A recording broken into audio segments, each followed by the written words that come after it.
اسے ڈھونڈتے ہیں، ہم کب ڈھونڈتے ہیں؟ جب وہ کھو جاتی ہے۔ وہ اب کچھ بات سمجھ رہا تھا، لیکن میرا جو خود پہ اختیار تھا میں وہ کھو رہا ہوں۔ انسان اس فریب میں رہتا ہے کہ وہ با اختیار ہے۔ محبت میں وہ زندگی کے اس راز کو پا لیتا ہے کہ وہ بے اختیار ہے۔ جو میں محسوس کر رہا ہوں وہ ویسا تو نہیں جو میں فلموں اور ڈراموں میں دیکھتا آیا ہوں، وہ الجھے ہوئے لہجے میں بولا۔ فلموں اور ڈراموں میں وہ اس محبت کی بات کرتے ہیں جو دل سے کی جاتی ہے۔ جس محبت کی بات میں کر رہی ہوں اس کا تعلق روح سے ہے۔ یہ آپ کو خود سے ملوانے آتی ہے، کیونکہ آپ کا محبوب آپ کا عکس ہے۔ یہ کسی کسی کو نصیب ہوتی ہے، کیونکہ اسے کوئی ہی سہ پاتا ہے۔ ایک ایک کر کے آپ کی ذات کے خلاف آپ کے سامنے آنے لگتے ہیں اور پھر انہیں بھرنا ہوتا ہے، تو یہ تکلیف دہ عمل ہوتا ہے۔ دراصل آپ اپنی ذات کی جانب سفر شروع کر دیتے ہیں۔ کیوں؟ کیا کسی سے محبت ہو گئی ہے؟ الماس نے پوچھا تو وہ چند لمحوں کو خاموش رہا۔ مجھے ایسی محبت نہیں کرنی، اس نے ٹھوس لہجے میں اعلان کیا۔ میں صرف یہ جانتا ہوں کہ کچھ بہت عجیب ہے جس سے میں گزر رہا ہوں۔ محبت میں مبتلا ہونا غلط نہیں، لیکن ہمیں پتہ ہونا چاہیے کہ میں جس چیز میں مبتلا ہو رہا ہوں وہ محبت ہی ہے یا کچھ اور۔ اس کا کیسے پتہ چلے گا؟ محبت آپ کو سوال کرنے پر مجبور کر دیتی ہے، اپنے بارے میں، زندگی کے بارے میں، آپ کا اس دنیا میں آنے کا مقصد کیا ہے، اس بارے میں۔ سکندر، آپ کی پرفارمنس خراب ہوتی جا رہی ہے۔ وہ اس وقت کونسلر نجیحہ کے آفس میں بیٹھی اس سے مخاطب تھی۔ نجیحہ اس کی دوست تھی اور آج افشاں سکندر سے سنجیدہ تعلیمی ماحول میں بات کرنا چاہ رہی تھی۔ کسی کلاس میں بیٹھ کر یہ بات چیت کرنا اسے مناسب نہیں لگا، تو آدھے گھنٹے کے لیے نجیحہ سے آفس استعمال کرنے کی اجازت لی۔ وہ اس وقت نجیحہ ہی کی کرسی پر براجمان تھی اور سکندر میز کے اس پار اس قدر ریلیکس بیٹھا ہوا تھا جیسے اس کی تعریف کرنے بلایا گیا ہو۔ مجھے تو ایسا نہیں لگتا، اس نے ایک مسکراتی نظر اس پہ ڈالی۔ آپ نے اتنی لاپرواہی سے اسائنمنٹ کی ہے کہ بس موضوع کو صحیح طور پر ہی ٹچ کرنا مناسب سمجھا۔ وہ نہایت غصے سے اسے دیکھ رہی تھی اور جاننا چاہتی تھی کہ ایسا کیوں ہو رہا ہے۔ اس ایک ہفتے میں آپ مجھے ہیرو سے زیرو بنتے نظر آ رہے ہیں۔ میں آج کل دوسرے مضمونوں پر زیادہ فوکسڈ ہوں۔ وہ اب مسلسل اپنا دایاں پاؤں ہلا رہا تھا اور اس کے بجائے کمرے کی دوسری اشیاء کو دلچسپی سے دیکھ رہا تھا۔ کون سے مضمون جنہیں کل تک آپ اہمیت ہی نہیں دیتے تھے؟ وہ تیزی سے بولی۔ وقت کے ساتھ ترجیحات بدل جاتی ہیں۔ کل تک عالیہ صرف میری دوست تھی، اب دوست سے کچھ زیادہ ہے۔ اس نے دہکتی ہوئی نظریں اس پر جماتے ہوئے اطلاع دی۔ آپ موضوع سے ہٹ رہے ہیں۔ میں نے اس ڈسکشن کے لیے وقت اس لیے نکالا ہے کہ آپ کی گرتی ہوئی کارکردگی کی وجہ جان سکوں۔ وہ اب ٹھہرے ہوئے لہجے میں بات کر رہی تھی۔ سکندر آج سر تاپا مکمل طور پر سیاہ رنگ میں ملبوس تھا۔ میں موضوع سے نہیں ہٹا۔ شاید میری گرتی پرفارمنس کی وجہ میری نئی گرل فرینڈ ہو۔ اب زیادہ وقت یا تو اس کے ساتھ گزارتا ہے یا اس کے ساتھ فون پر باتیں کرتے رات گئے تک۔ وہ اپنی دھن میں بولے جا رہا تھا۔ وہ جانتی تھی اس کا دل جلانے کو بول رہا ہے، لیکن یہ بھی جانتی تھی کہ یہ سب سچ ہے۔ آج کل وہ ہر جگہ عالیہ کے ساتھ ہی نظر آتا تھا، کلاس روم، کینٹین، ہر جگہ۔ حتیٰ کہ اردو کی پروفیسر نے بھی اس سے اسی نقطے پر بات کی تھی کہ سکندر آج کل عالیہ کو ہی لیے کہیں سب کے سامنے اور کہیں کونے کھدرے میں بیٹھا ہوتا ہے۔ کبھی دونوں نے ایک دوسرے کا ہاتھ بھی تھاما ہوتا ہے۔ 1 ہفتہ ہو گیا ہے سکندر، آپ ہر ٹیسٹ، ہر کوئز میں صرف اپنا 50% دے رہے ہیں۔ وہ افسردگی سے بولی۔ اس کا دل جلانے میں وہ حق بجانب تھا، لیکن اپنے ہونہار طالب علم کی یوں گرتی ہوئی کارکردگی بھی اس کی برداشت سے باہر تھی۔ جو بھی تھا، یہ تو وہ جان گئی تھی کہ وہ راستہ بدل چکا ہے، اور وہ چاہتی بھی یہی تھی، لیکن بہرحال اسے کسی اور کے ساتھ دیکھنا افشاں کے لیے نہایت تکلیف دہ تھا، اور اس سے بھی زیادہ اس کی اجنبیت بھری نظریں۔ مس افشاں، پتہ ہے آپ کا مسئلہ کیا ہے؟ آپ میرے ساتھ صرف وقت گزارنے کے بہانے ڈھونڈ رہی ہیں۔ وہ میز پر آگے کو جھک کر اس کی آنکھوں میں جھانکتا نہایت دھیمی آواز میں بات کر رہا تھا۔ افشاں کے تن بدن میں آگ لگ گئی۔ اچھا، اور ایسا کیوں ہے بھلا؟ اس نے اب کی بار نہایت ٹھہرے ہوئے لہجے میں سوال کیا۔ یہ تو آپ خود سے پوچھیں، کیونکہ میں تو اتنا ہی جانتا ہوں کہ میں اب آپ کے ساتھ بات کرنے میں بالکل بھی انٹرسٹڈ نہیں ہوں۔ وہ اب پیچھے کو ہو کر بیٹھا۔ چاہے جانے کا احساس بھی نہایت دلکش ہوتا ہے، اب جب کہ وہ میری دسترس میں آتی ہے اور اس طرح سے آتی ہے کہ اپنا آپ مجھے سونپ چکی ہوتی ہے۔ مجھ سے اتنی والیانہ محبت۔ سکندر، وہ گرائی۔ وہ اچانک کھڑی ہو گئی۔ اسے احساس بھی نہ ہوا کہ وہ غصے سے کانپ رہی تھی۔ سکندر بھی کرسی پیچھے ہٹاتا اٹھ کھڑا ہوا۔ دس از ٹو مچ۔ وہ 2 قدم اس کی جانب بڑھی اور انگلی اس کی جانب اٹھاتے ہوئے بولی۔ وہ بے تاثر چہرے کے ساتھ اسے ہی دیکھ رہا تھا۔ برداشت نہیں ہوا؟ میں کسی اور کے ساتھ خوش ہوں، صرف اتنی سی بات پر اتنا تیش؟ اس کا لہجہ معتدل، چہرہ کسی بھی قسم کے تاثرات سے خالی تھا۔ سکندر، کچھ حدود ہوتی ہیں، ان کا خیال رکھنا چاہیے۔ اوہو، دیکھو تو بات کون کر رہا ہے۔ وہ دونوں اس وقت آمنے سامنے کھڑے تھے۔ ایسا غصہ افشاں نے پہلے زندگی میں کبھی محسوس نہیں کیا تھا۔ اپنی مغربی آوارگی سے ہماری یونیورسٹی کو آلودہ کرنے کی ضرورت نہیں، نہ ہی یہ زہر میرے کانوں میں آئندہ انڈھیلنا۔ وہ اب دبے دبے غصے میں بول رہی تھی۔ اور میں آپ کی بات کیوں مانوں گا بھلا؟ اس نے اب کی بار افشاں سے سرگوشی میں طنز کیا۔ مجھے نہیں پتا تھا تم ایسے نکلو گے۔ وہ غم و غصے کے ملے جلے تاثرات لیے بولی۔ میں بھی آپ کو ایک اچھا انسان ہی سمجھتا تھا۔ اگر مجھے پتا ہوتا کہ تم ایسے نکلو گے، میں کبھی تم سے، وہ جانے روانی میں کون سا اعتراف کرنے لگی تھی کہ خود کو روک دیا۔ آنکھوں میں جلن ہوئی تو نظریں جھکا لی کہ کہیں آنسو وہ نہ دیکھ لے جو اب اس کی جان کا دشمن ہوا بیٹھا تھا۔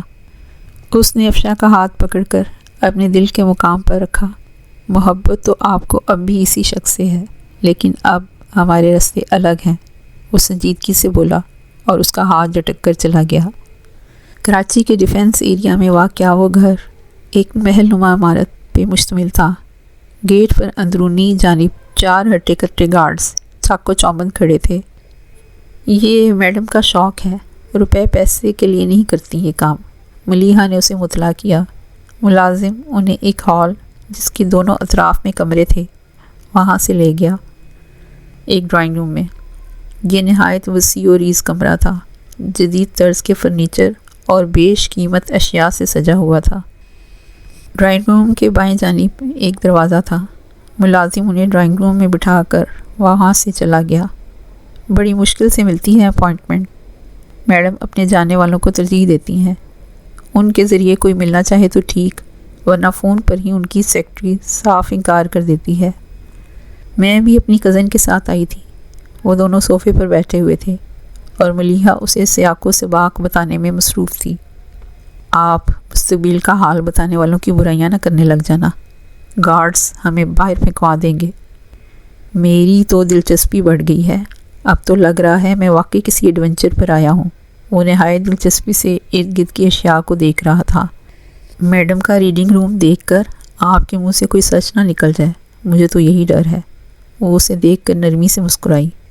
آپ کی یہ سچ بولنے کی عادت ہمیں کسی دن پٹوائے گی۔ ارے آپ کو کیوں بلا؟ وہ اس لیے کہ میں ہر جگہ آپ کے ساتھ جو جاتی ہوں۔ اس کی اس بات پر دونوں بچوں کی طرح کھلکھلا کر ہنس دیے اور پکڑے جانے کے ڈر سے اپنی ہنسی دبانے لگے۔ ملازم اسی دروازے سے واپس آیا اور انہیں اپنے پیچھے چلنے کو کہا۔ وہ جیسے ہی کمرے میں داخل ہوئے، عالمگیر کی آنکھیں حیرت سے پھٹی کی پھٹی رہ گئیں۔ وہ آنکھیں پھاڑے چاروں سمت دیکھ رہا تھا۔ کمرے میں نیم تاریکی تھی۔ وہ کمرہ زیادہ بڑا نہیں تھا، اس لیے نظر فوراً سامنے درمیانے سائز کے سیاہ میز کے پیچھے بیٹھی خاتون پر پڑی۔ تاریکی کی وجہ یہ تھی کہ کمرے کی کوئی لائٹ آن نہیں تھی، سوائے اس شیر کی شکل کے لیمپ کے جو میز کی بائیں جانب پڑا تھا۔ اس کی تیز روشنی میز پر پڑ رہی تھی اور باقی کا کمرہ اس کی ہلکی ہلکی روشنی سے فیض یاب ہو رہا تھا۔ کمرے کی دیواروں پر کچھ عجیب و غریب پینٹنگز آویزاں تھیں۔ کمرہ مکمل طور پر کارپیٹڈ تھا، لیکن فرنیچر کے نام پر اس مرکزی میز اور کرسی کے علاوہ 2 ہی کرسیاں موجود تھیں جو یقیناً کلائنٹس کے لیے رکھی گئی تھیں۔ اتنی ہی کرسیاں رکھواتی ہوں جتنے کلائنٹس کو ڈیل کرنا ہو، خالی کرسی نہیں رکھتی میں یہاں۔ بھٹکتی روحیں سمجھتی ہیں انہیں انوائٹ کر رہی ہوں، کوئی نہ کوئی آ دھمکتی ہے۔ وہ کافی سحر انگیز شخصیت کی مالک تھیں۔ یہ کمرہ باقی گھر سے مختلف ہے، وہ اکتائے ہوئے لہجے میں عالمگیر کو فرنیچر کی کمی کی وجہ بتا رہی تھی۔ عمر کوئی 70-75 کے درمیان تھی، گورا رنگ، نیلی آنکھیں، شولڈر کٹ سفید بال اور سیدھے کندھے۔ وہ ایک مسحور کن شخصیت کی مالک تھی، کرسی خالی چھوڑنا افورڈ نہیں کر سکتی۔ اس عمر میں ایسی کوئی بیوقوفی انتہائی نقصان دہ ثابت ہو سکتی ہے۔ وہ اب بڑبڑا رہی تھی، ساتھ ہی انہیں بیٹھنے کا اشارہ کیا۔ ہاتھوں میں دل فریب رنگ برنگی بیش قیمت پتھروں کی انگوٹھیاں پہن رکھی تھیں۔ عالمگیر نے کرسی پر بیٹھتے ہوئے ان کے ہاتھوں کی جانب دیکھا۔ میرا نام پشمینہ ہے، لیکن تم لوگ میڈم ہی کہو۔ صاف گو بھی تھیں۔ یہ عالمگیر ہے اور میں، اسے بولنے دو۔ میڈم نے سختی سے ملیحہ کو ٹوکا تو وہ چپ ہو گئی۔ میڈم، میں اورنگزیب عالمگیر ہوں اور یہ ہے ملیحہ درانی۔ اس نے ہاتھ سے ملیحہ کی جانب اشارہ کیا۔ میڈم نے ملیحہ کو جتانے والے انداز میں دیکھا، جیسے کہہ رہی ہو یوں کرواتے ہیں تعارف۔ عالمگیر نے بھی تو ویسے ہی کہا جیسا کہ میں کہہ رہی تھی۔ وہ سوچ کے رہ گئی۔ انہوں نے میز پر سے نظر کی اینک اٹھا کر پہنی، غور سے عالمگیر کو دیکھا اور مسکرائیں۔ تم انہی میں سے ہو نا؟ کن میں سے؟ میں تو یہاں پہلی بار آیا ہوں۔ عالمگیر اور ملیحہ نے حیرت سے ایک دوسرے کو دیکھا۔ جو روحانی علم والوں کا مذاق اڑاتے ہیں۔ انداز ہلکا پھلکا تھا، جیسے موسم کا حال بتا رہی ہوں۔ ایک گہری نظر دونوں پر ڈالی اور ٹھٹک کر ملیحہ سے پوچھا، یہ تم دونوں کے بیچ کیا چل رہا ہے؟ وہ دونوں اب ایک دوسرے پر نظر ڈالنے سے گریز کر رہے تھے۔ سیتا میڈم کو دیکھنے لگے۔ میڈم پشمینہ نے ایک کارڈز کا باکس میز سے اٹھایا اور اس میں سے کارڈز نکالے۔ کس نے پہلے پوچھنا ہے؟ عالمگیر۔ ملیحہ نے فوراً اس کی طرف دیکھا۔ کوئی خاص سوال ہے ذہن میں تو وہ پوچھو، اور اگر بتانا نہیں چاہتے تو دل میں سوچ لو۔ کارڈز اٹھاتی ہوں میں۔ انہوں نے کارڈز ہاتھ میں لیے۔ اب سیشن ختم ہونے تک کوئی بھی نہیں بولے گا، صرف جو میں پوچھوں اس کا جواب دینا۔ موبائل باہر ملازم کو پکڑا دیے تھے؟ جی، ملیحہ نے فوراً جواب دیا۔ میں نے دل میں سوچ لیا ہے، عالمگیر نے نرمی سے اطلاع دی۔ وہ مہارت سے کارڈز کو حرکت دے رہی تھی۔ آنکھیں بند تھیں۔ فضا میں بیش قیمت اگربتی کی خوشبو پھیلی ہوئی تھی۔ باری باری کچھ کارڈز ان بقیہ کارڈز میں سے نکال کر اوندھے منہ میز پر رکھنے لگی۔ پہلا کارڈ اٹھا کر دیکھا اور عالمگیر کو دکھایا۔ ایک بڑا سا پیالہ تھا جس سے بھر کر پانی نیچے بہہ رہا تھا۔ محبت تمہاری زندگی میں داخل ہو چکی ہے، لیکن یہ تمہیں خود سے بھی محبت کرنے پر مجبور کر دے گی۔ اور عالمگیر کو اپنا چہرہ گرم ہوتا محسوس ہوا۔ وہ کسی سمت میں نہیں دیکھنا چاہتا تھا۔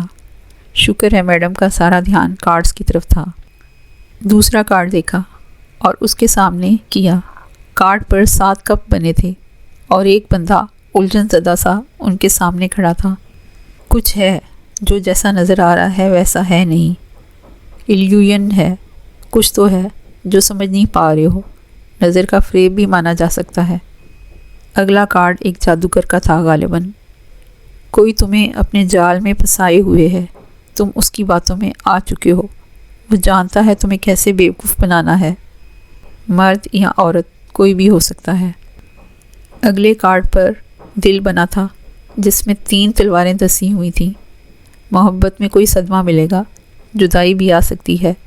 مجھے تو لگتا ہے تم فیصلہ کرو گے، جدائی ہو یا اس زخم پہ مرہم لگایا جائے۔ اگلے کارڈ پر سورج اپنی پوری آب و تاب کے ساتھ چمک رہا تھا۔ یہ بہترین کارڈ ہے، تم ہمیشہ سورج کی طرح چمکو گے عالمگیر، تمہاری شہرت بھی مان نہیں پڑنے والی، کوئی الجھن بھی دور ہوگی۔ آخری کارڈ، یہ ایک بادشاہ ہاتھ میں تلوار لیے بیٹھا تھا۔ یہ بادشاہ سچ بولتا ہے، لوگوں کو تلخ حقیقت سے آگاہ کرتا ہے، کبھی کبھی سرد مہری سے بھی پیش آتا ہے، اور یہ تمہاری شخصیت کے حوالے سے آیا ہے۔ تم کسی ایسے انسان کو زندگی سے نکال دو گے جس نے تمہارے اعتماد کو ٹھیس پہنچائی۔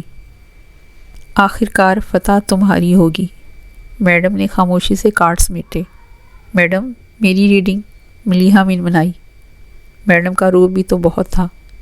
میں تھک گئی ہوں، مزید نہیں۔ میڈم نے اسے سختی سے دیکھا اور عالمگیر کی جانب پلٹی۔ پیمنٹ کی ضرورت نہیں عالمگیر، تم جیسے لوگ اب ملتے نہیں، کبھی یہاں سے گزرو تو ملتے جانا۔ I like you. یہ کہہ کر وہ مسکراتے ہوئے کمرے سے چلی گئی، ملیحہ پر دوبارہ نظر ڈالے بغیر۔ سکندر، آپ اپنی انگلش کی پروفیسر سے میری بات کروا سکتے ہیں؟ کسی کے ہاتھ کے طوطے کیسے اڑانے ہیں یہ کوئی ندا سے سیکھے۔ سکندر حیرت سے اس کا منہ تکتا رہ گیا، جس سے اس کے تعلقات دشمنی کی حد تک خراب ہو چکے تھے، اور اس کی جگہ بھی وہ کسی اور کو دے چکا تھا۔ آج ندا اس کا ذکر چھیڑ بیٹھی تھی۔ اس نے انہی حیرت زدہ نظروں سے سعد کو دیکھا۔ یہ تو میری پروفیسر کے بارے میں کچھ نہیں جانتی، اسے اس سے بات کرنے سے کیا دلچسپی۔ وہ اور سعد اکثر شام کو اکٹھے ہوتے تھے۔ سکندر یونیورسٹی سے واپسی پر سعد سے ملنے تایا کے ہاں چلا آتا۔ اندھیرا پھیلنے تک گھر کا رخ کرتا، جو کہ زیادہ دور بھی نہیں تھا۔ آج بھی دونوں دوست خوش گپیوں میں مصروف تھے کہ ندا آئی اور خلاف معمول کافی سنجیدہ موڈ میں اس سے یہ غیر متوقع سوال کر بیٹھی۔ سعد مسکرایا۔ یار گھبراؤ نہیں، میں نہیں بتایا تھا کہ تمہاری انگلش کی پروفیسر بہت اچھی ہے؟ تم ہی یہ ہمیشہ کہتے ہو نا کہ انگلش لٹریچر کے علاوہ کسی مضمون کا مزہ نہیں۔ اور سکندر کا دل کیا اپنا سر کسی دیوار پر دے مارے۔ اسے نہیں پتہ تھا اسی کے الفاظ اس کے گلے کی ہڈی بن جائیں گے، نہ اگل پائے گا نہ نگل پائے گا۔ مجھ سے مطالبہ کر رہی ہے کہ ٹیوشن پڑھنی ہے۔ اس نے یوں ہی سر جھکائے وضاحت دی۔ لیکن تمہیں ساتھ پڑھاتا ہے نا؟ وہ کسی صورت اس مشکل میں نہیں پڑھنا چاہتا تھا۔ میں نے اب ٹیوشن سے ہاتھ اٹھا لیا ہے، اب پیسے بھی دے تو نہیں پڑھاؤں گا، سعد نے صاف جواب دے دیا۔ سکندر نے بہت کوشش کی کہ سعد مان جائے، لیکن سکندر نہیں جانتا تھا کہ وہ بھی مشکل سے ہی نکلنا چاہتا ہے۔ سعد کے ندا کی دوستی سے دستبردار ہونے کی بہت بڑی وجہ یہ بھی تھی کہ وہ ندا کے راستے کا پتھر بھی نہیں بننا چاہتا تھا۔ وہ جسے چاہے اس کے ساتھ ہوئے، وہ روز روز منہ ماری بھی نہیں کرنا چاہتا تھا۔ اسے سکندر ملتا یا نہ ملتا، وہ بہرحال اس سے تو محبت نہیں کرتی تھی۔ یہی بہت تھا اسے ہوش میں لانے کے لیے۔ اب وہ ہوش میں ہی رہنا چاہتا تھا، ضرورت کے تحت بات کر لیتا تھا بس۔ تم اس سے کیا کہو گی؟ سکندر نے ندا سے پوچھا تو سعد چونکا۔ میں ان سے ٹیوشن کی بات کروں گی، منہ مانگی فیس دوں گی۔ ایک تو پروفیسر، اوپر سے گھر آ کر پڑھائیں گی تو کمی تو نہیں ہونی چاہیے نا۔ دوسرا یہ کہ میری 16 سالہ تعلیم مکمل ہونی چاہیے۔ اب دیکھیں نا، سعد میرے ساتھ تھا اور اب انٹرنشپ بھی کر رہا ہے۔ ندا سامنے بیٹھتے ہوئے بولی، یار تمہاری یہ پروفیسر کم عمر ہے؟ سعد کو سکندر کے بات کرنے کے انداز سے لگا تھا۔ ہاں، یہی کوئی 4-5 سال مجھ سے بڑی ہوں گی، سکندر نے جواب دیا۔ ملیحہ کہہ رہی تھی تمہارے گھر رش لگا رہتا ہے تو ٹیوشن تم یہیں پڑھ لیا کرنا سکون سے۔ ندا 6 بہن بھائیوں میں سب سے بڑی تھی۔ گھر میں ہر وقت ایک ہنگامہ برپا رہتا تھا۔ واقعی ملیحہ نے اسے ایک معقول مشورہ دیا تھا۔ تم پروفیسر کو گھر کا ٹیوٹر لگواؤ گی؟ سکندر کو تو سمجھ نہیں آ رہا تھا کہ وہ کیا کرے۔ عجیب سی صورتحال تھی، کسی سے کچھ کہہ بھی نہیں سکتا تھا۔ وہ یہ بھی نہیں جانتا تھا کہ کیا قدم اٹھانا بہتر رہے گا۔ یار اسے یونیورسٹی لے جا کر ملوا دیتے ہیں اس سے، دیکھو وہ مانے گی بھی یا نہیں۔ سعد سنجیدگی سے مسئلے کا حل نکالا۔ سعد مجھے لے آئے گا کل آپ کی یونیورسٹی، ندا نے چٹکی بجاتے ہوئے بولا۔ وہ آج کل سعد سے بے تکلف ہونے کا کوئی موقع ہاتھ سے جانے نہیں دیتی تھی، لیکن جواب میں اسے سعد کا سنجیدہ چہرہ دیکھنے کو ملتا۔ میں اسے کہہ رہا تھا کہ وہ میرے ساتھ وقت گزارنے کے بہانے ڈھونڈتی ہے، اب اسے اپنی کزن سے ملواؤں گا۔ وہ دل ہی دل میں خود کو کوسنے لگا، کیا پڑی تھی اتنی بڑی بڑی باتیں کرنے کی۔ گاڑی اندھیرے راستوں سے ہوتی درمیانی رفتار سے رواں دواں تھی۔ اسے کچھ پتہ نہ تھا کس راستے سے گزر رہے ہیں۔ ایک عجیب سا خوف اور بے بسی کا احساس تھا۔ ایک ایسے انسان کی سنگت میں تھا جس کی شکل تک نہ دیکھی تھی اس نے۔ وہ کچھ بول ہی نہیں سکتا تھا، کچھ پوچھ نہیں سکتا تھا۔ اندر باہر بس ایک اندھیرا سا تھا۔ ایسے موقع پر بار بار دل میں اٹھنے والی امید کی ایک لہر، جب جب یہ لہر اٹھتی اسے لگتا اس کی جان لے کر رہے گی، مجھے ٹائیگر مل جائے گا۔ اسے لگا 1 گھنٹے سے وہ مری کی پہاڑیوں میں چکر کاٹ رہے ہیں۔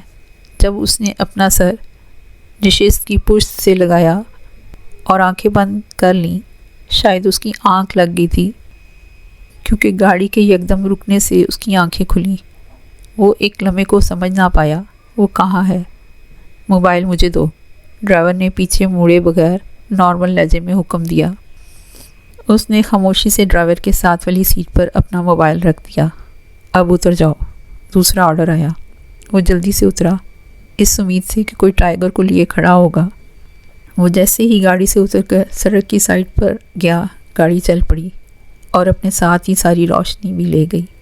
وہ جہاں کھڑا تھا وہاں اندھیرا ہی اندھیرا تھا۔ وہ شاکڈ سا کچھ دیر وہیں کھڑا رہا۔ اس کو یہاں اتارنے کا کوئی تو مقصد ہوگا۔ اس کی کسی سے دشمنی تو نہیں تھی، دوست بھی بہت کم تھے، جو تھے ان سب پہ وہ آنکھیں بند کر کے اعتبار کر سکتا تھا۔ ان میں سے کوئی اس کے ساتھ یہ سب مذاق کے طور پر بھی نہ کرتا۔ وہ احتیاط سے سڑک کے کنارے پر چلنے لگا۔ شاید ان لوگوں کو میں اندھیرے کی وجہ سے مل نہیں رہا۔ وہ آہستہ آہستہ چلتا، رک کر ارد گرد بھی دیکھنے کی کوشش کرتا تھا تو انہی پہاڑیوں میں، لیکن کہاں؟ کسی جنگلی جانور یا سانپ سے جا ٹکرایا تو سوچ کر ہی اسے جھرجھری آ گئی۔ اس نے شکر کیا کہ وہ جیکٹ پہن کر نکلا تھا، یہ تو وہ جانتا تھا کہ وہ پہاڑ والی سائڈ پر ہے۔ ڈرائیور نے جب اسے اتارا تھا تو اس نے گاڑی کی ہیڈ لائٹس میں دیکھا تھا، کھائی والی سائڈ دوسری طرف تھی، لیکن مسلسل چلنا بھی اسے خطرناک لگا۔ وہ کمینہ ڈرائیور اس سے موبائل نہ لیتا تو کیا اسے بے بسی کی موت سلانا مقصد تھا یا ذہنی اذیت پہنچانا تھا؟ وہ آخر کار تھک کر رک گیا۔ اس نے وہیں سڑک کنارے بیٹھنے کا فیصلہ کیا۔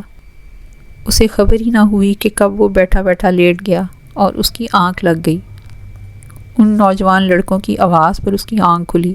صبح ہو چکی تھی۔ وہ کل 3 لڑکے تھے، شاید گھومنے پھرنے آئے تھے۔ انہوں نے اپنی نیلی کار سڑک کے کنارے کھڑی کر رکھی تھی، اسے سہارا دے کر اٹھا رہے تھے۔ ہوا کیا؟ اس سے مختلف طرح کے سوال کر رہے تھے۔ وہ یہاں کیسے آیا؟ اس کے ساتھ کیا ہوا؟ کیا وہ اغوا ہوا تھا؟ وہ کوئی جواب نہیں دینا چاہتا تھا۔ اس نے انہیں اپنا پتہ بتایا، مجھے گھر پہنچا دو۔ انہیں اس سے یہی جواب ملا، اوہو وہ تو یہاں سے 3 گھنٹے کے فاصلے پر ہے۔ ان میں سے ایک نے چونک کر کہا۔ ملاحہ اتنی خوبصورت تھی کہ جب بھی الماس اسے یاد کرتی، آنکھوں کے سامنے اس کا حسین چہرہ آ جاتا۔ کیا قد تھا، بڑی بڑی آنکھیں اور انداز گفتگو، سب لاجواب۔ حیرت کی بات یہ تھی کہ وہ اس کی طرح ایک مڈل کلاس گھرانے سے تعلق رکھتی تھی۔ یہ اس کے لباس اور انداز سے ظاہر تھا۔ پھر اس کی شاہجہاں سے دوستی۔ الماس کو شاہجہاں کے حوالے سے ایسی کوئی غلط فہمی نہیں تھی کہ وہ مڈل کلاس سے دور بھاگتا ہوگا۔ حیرت اسے اس چادر پہ تھی جس میں لپٹی ہوئی وہ آئی تھی۔ ایسی پردہ دار اور شریف لڑکی کا شاہجہاں کے بیڈ روم سے کیا تعلق؟ میرے ہی بارے میں سوچ رہی ہے، جو چہرے پہ فکروں کا جال بچھا رکھا ہے۔ شام کے وقت لان میں بیٹھی ایک کتاب گود میں رکھے بیٹھی تھی کہ شاہجہاں آ گیا۔ لان اتنا وسیع تھا کہ گاڑیوں کی کھڑی کرنے کی جگہ یہاں سے کافی فاصلے پر تھی۔ اسے پتہ ہی نہیں چلا وہ کب یونیورسٹی سے لوٹا۔ میں سوچ رہی تھی کہ ملاحہ تمہارے ٹائپ کی لڑکی لگتی نہیں، اس نے لہجے میں حیرت سموتے ہوئے کہا۔ اور میری ٹائپ کیا ہے بھلا؟ وہ کرسی پر بیٹھتے ہوئے پوچھ رہا تھا۔ چادر میں لپٹی ہوئی لڑکی تو نہیں ہے، اس نے سنجیدگی سے جواب دیا۔ اس نے کچھ جتاتی ہوئی نظروں سے اس کے اسکارف کو دیکھا، ابرو چکایا۔ الماس نے نظریں چرائیں۔ فرمان صاحب کہہ رہے ہیں وہ نہیں جا سکتے میرے ساتھ کراچی، موضوع بدلنا ہی اس وقت بہترین راہ فرار لگا۔ جب سے پاکستان آئی ہوں امی اور افشاں سے ملاقات نہیں ہو پائی، بس فون پر ہی گزارا چل رہا ہے۔ تو آپ اکیلی کیوں نہیں چلی جاتی؟ میں کب سے گھر والوں سے کہہ رہی تھی آنے کا، اب بغیر فرحان کے جاؤں گی تو عجیب سا لگے گا، ان کے دل میں 100 طرح کے وسوسے آئیں گے، اور بھابھی 10 طرح کی باتیں بنا لیں گی۔ اس نے اپنے خدشات کا اظہار کیا۔ میں نے فرحان سے روڈ ٹرپ کی فرمائش کر رکھی ہے۔ Road trip? ایسے انوکھے کام کم ہی تھے جو شاہ جہاں کو حیران کر پاتے۔ اتنا لمبا راستہ اور وہ بھی ڈرائیو کیا جائے؟ تو گاڑی ڈرائیور ڈرائیو کرے گا نا سلی۔ یہ وقت بھی آنا تھا کہ کوئی مجھے سلی کہے، اور ایڈونچر کے چکر میں کوئی لوٹ کر ٹکڑے کر جائے تو؟ میرے پاس گن ہے، زیادہ سنسنی نہ پھیلاؤ، اس نے بہت آرام سے کہا، جیسے کہتی ہو فریج میں بالٹے ہیں، جوس کی فکر نہ کرو۔ کیا؟ حیرت سے اس کی آنکھیں پھٹ گئیں۔ شاہ جہاں مجھے کہہ رہا تھا کہ میں تمہارے ساتھ کراچی چلتا ہوں۔ الماس نے فرحان کو اطلاع دی ہی تھی، لیکن جس روانی سے اس نے جھوٹ بولا تھا اس نے شاہ جہاں کو بھی 1000 واٹ کا جھٹکا دیا۔ وہ چاہتا بھی تو وہ اس وقت کچھ نہیں کہہ سکتا تھا کہ اس کا بھرم بھی رکھنا تھا، لیکن حیرت زدہ نظروں سے اسے دیکھا جس نے اس کی طرف دیکھنے سے پرہیز ہی کیا۔ یہ تو اتنی لمبی لمبی ہائیکس پر جاتا ہے، اس کے لیے کیا مسئلہ ہے بھلا؟ میرے خیال سے تو اسے ڈرائیور کی بھی ضرورت نہیں پڑے گی۔ انہوں نے بات کرتے اپنا رخ شاہ جہاں کی جانب کیا۔ کیوں بھائی، ڈرائیو کر لو گے نا؟ نہیں، اس نے الماس کو دیکھتے ہوئے جواب دیا، میں اکیلا مینیج نہیں کر سکتا۔ وہ اکیلے الماس کے ساتھ نہیں جانا چاہتا تھا۔ سعد نے اسے اپنے اور ندا کے پہنچنے کی اطلاع دی تو وہ تقریباً بھاگتا ہوا گیٹ پر آیا۔ اصول کے تحت ایڈمن آفس سے انہیں یونیورسٹی کے اندر لے جانے کی اجازت لی۔ یار تم وقت کے تو بہت پابند نکلے۔ وہ انہیں لیتا گراؤنڈ میں پہنچا جہاں بینچ پر افشاں بیٹھی چپس کھا رہی تھی، یا شاید تنہائی کے چند لمحات کا حص بھی اٹھا رہی تھی۔ وہ کافی ریلیکس نظر آ رہی تھی۔ اچانک 3 لوگوں کو اپنے سامنے دیکھ کر چپس کے بیگ میں جاتا اس کا ہاتھ رک گیا۔ سوالیہ نظروں سے سکندر کو دیکھا۔ یہ میرے کزنز ہیں، اس نے باری باری ندا اور سعد کا تعارف کرایا۔ اس نے اس مسئلے کا یہی حل نکالا تھا کہ پہلے سے افشاں سے کوئی بات کرنے کی کوشش نہ کی۔ کزنز کی موجودگی میں وہ جانتا تھا کہ افشاں اسے اس کا سابقہ رویہ یاد دلانے کی کوشش نہیں کرے گی، نہ ہی کھل کر غصہ کرے گی، زیادہ سے زیادہ ایک کرخت انکار ہی تو کرے گی، اور یہی اس کی دلی خواہش بھی تھی۔ وہ چاہتا تھا کہ یہ معاملہ یہیں پر ختم ہو جائے، کہ اس کی جان چھوٹے۔ دراصل میں آپ سے انگلش کی ٹیوشن پڑھنا چاہتی ہوں۔ ندا نے تیزی سے اپنا مدعا بیان کرنا شروع کیا۔ وہ خاموشی سے ایک طرف کھڑا سب دیکھ رہا تھا۔ وہ چاہتا تھا کہ وہ اس معاملے سے جتنا لا تعلق رکھ سکتا ہے رہے۔ سکندر سے ہمیشہ آپ کی تعریف سنی تھی، تبھی ندا کو اپنے مسئلے کا حل آپ کی صورت میں نظر آیا۔ سعد بولا تو سکندر کا جی چاہا اپنا سر پیٹ لے۔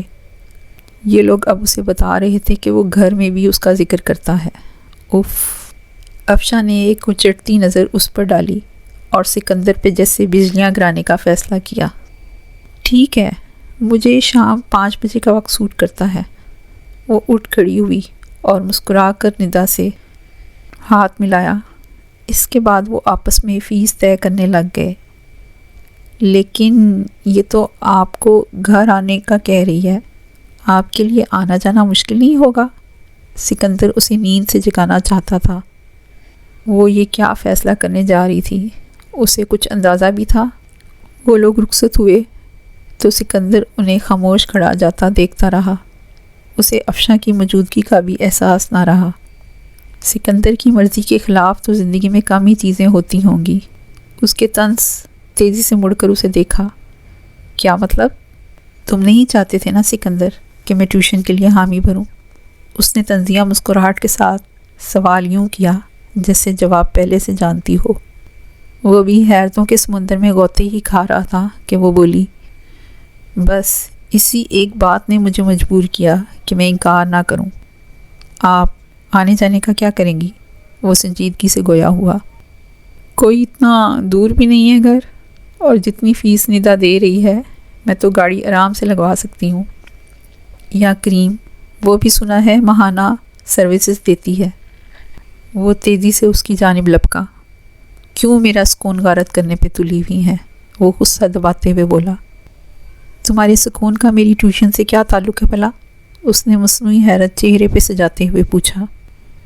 آپ جیسے لوگ نہ بنا کر رکھنا جانتے ہیں نہ بگاڑنا۔ اس نے طنزیہ نظر اس کے پورے سراپے پر ڈالی۔ اور آپ جانتے ہیں؟